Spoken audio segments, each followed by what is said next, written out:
Thanksgiving had barely begun when Iris leaned back in her chair, twirled her wine, and said loud enough for the whole table to catch it. Still single. Lotus. At 34, that's rough. No whisper, no hesitation. A clean, deliberate strike.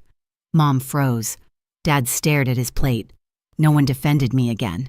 I set my fork down, feeling years of swallowed hurt settle into something sharper. I wouldn't worry about me, I said. I'm married. The room went silent.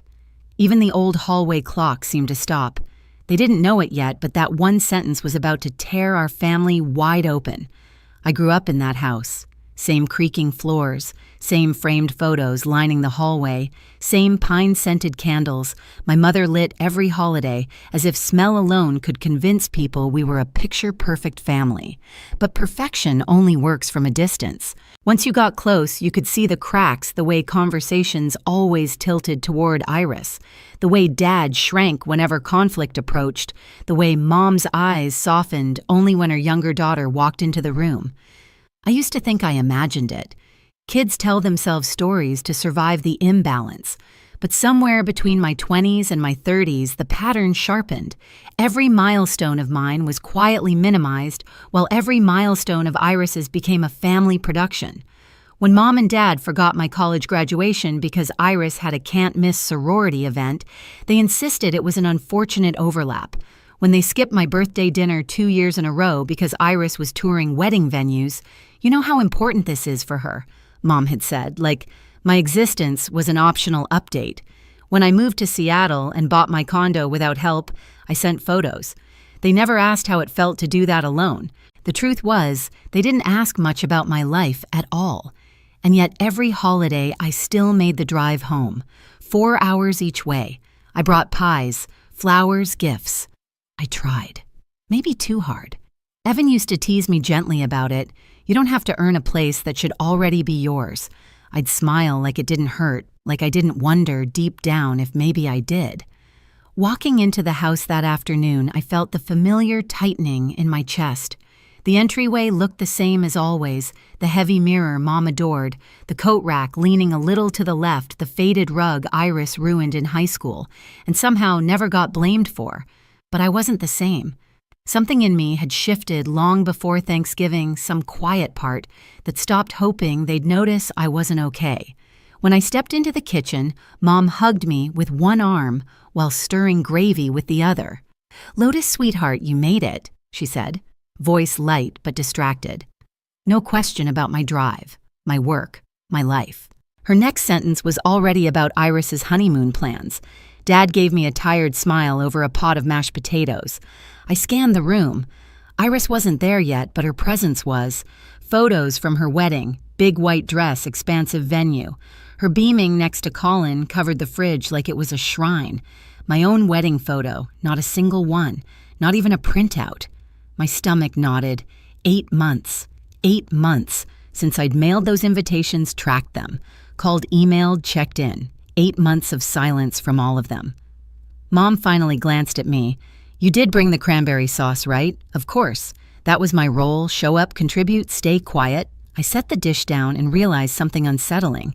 This was the first holiday where I wasn't sure why I'd come habit maybe, or the tiny hope that this time might be different. But deep down, I already knew the truth. The storm wasn't coming. It was already here. The tension started before dinner even hit the table. Iris breezed in 20 minutes late, her heels clicking across the hardwood like she owned every step. She kissed Mom on the cheek, hugged Dad like she hadn't seen him in years, then gave me a quick glance, barely a nod, like I was a distant coworker she couldn't fully place. "Traffic was insane," she announced, shrugging off her coat. "Colin dropped me off so he could park. Partners don't get holidays off, you know." Mom's eyes glowed with pride, the kind she reserved only for Iris. That's what happens when you marry someone successful.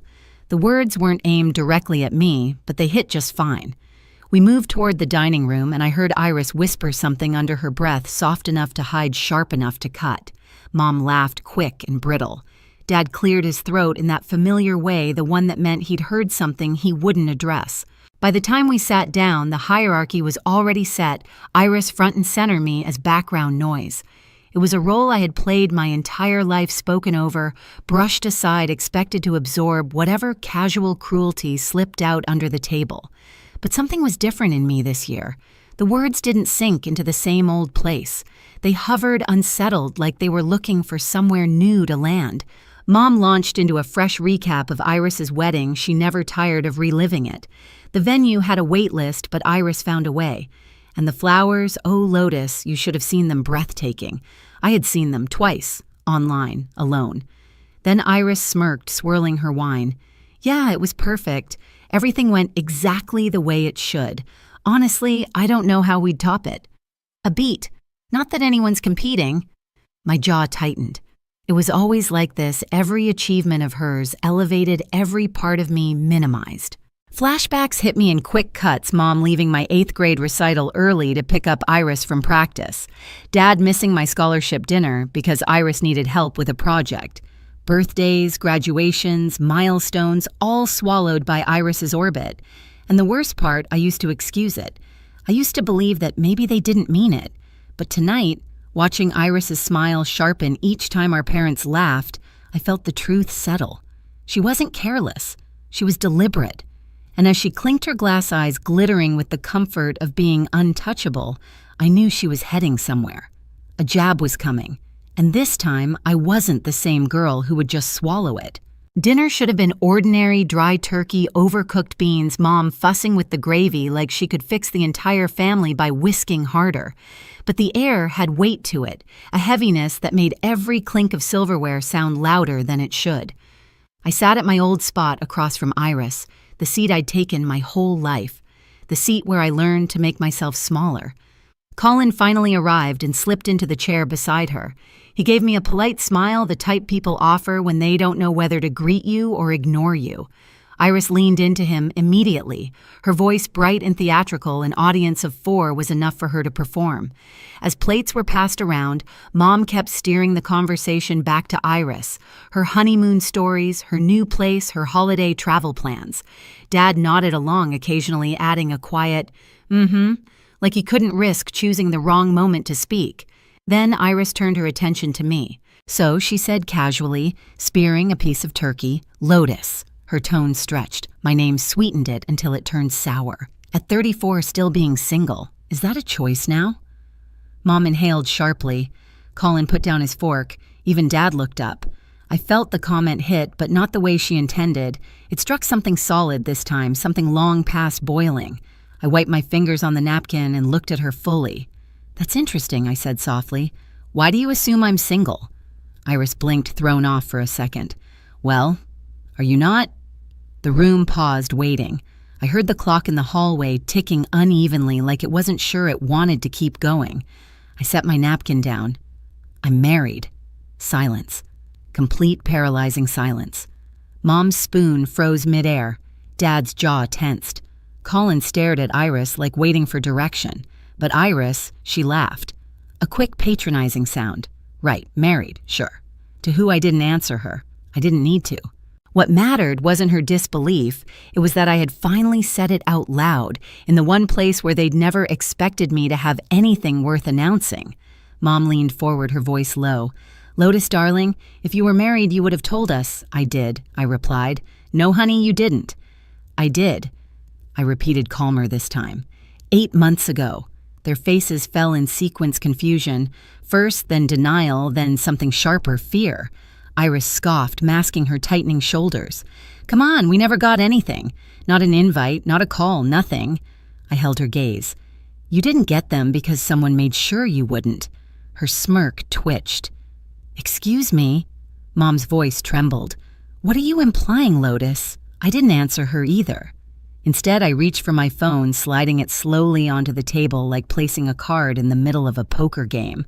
Iris's hand went rigid around her wine glass. She knew something was coming, maybe not what, but enough to recognize the shift in power. Dad swallowed hard. Lotus, what are you talking about? I tapped the screen and opened the first file.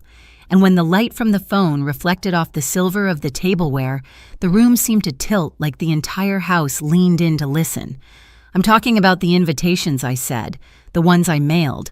The ones that were signed for, the ones that never made it to anyone but her. I didn't point at Iris. I didn't have to.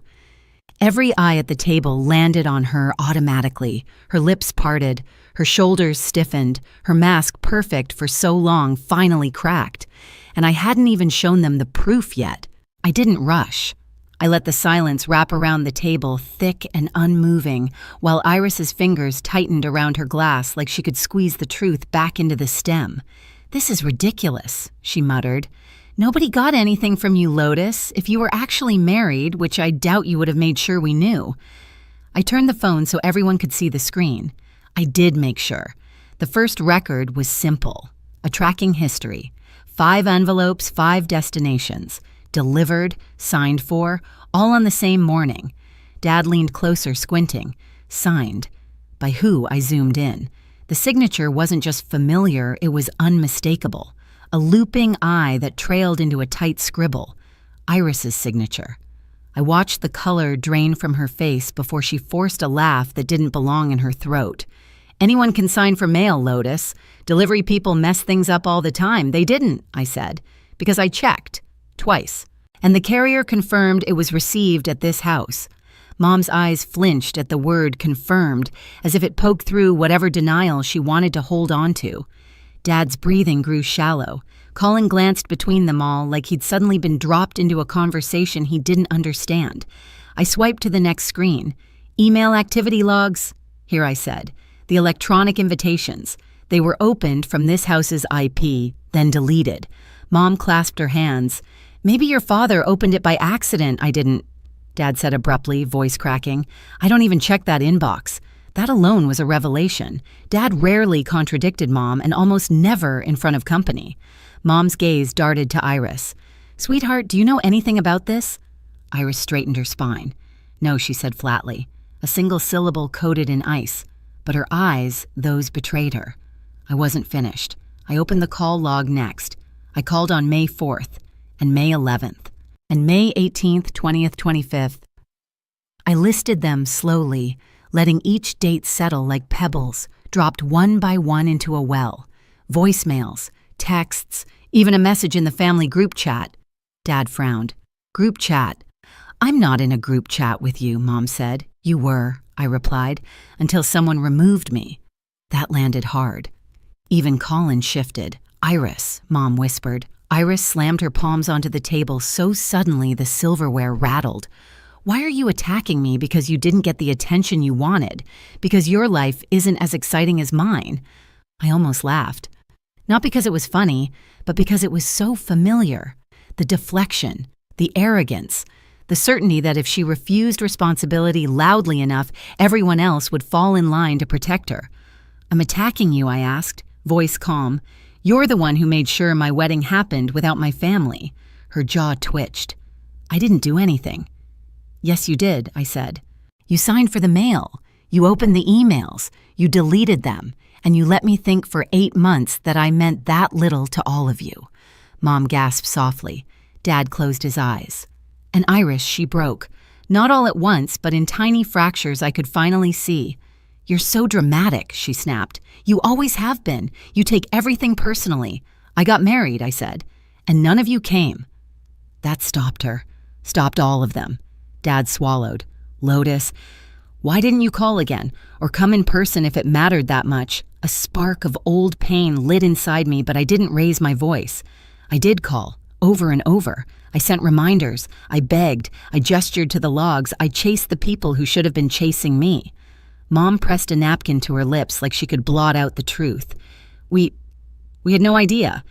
Her voice wavered at the edges, the first crack in the story she wanted to believe. But Iris, she wasn't done. "Maybe," she said quietly, "maybe the invitations weren't meant to be seen." The words fell like acid. Mom stared at her.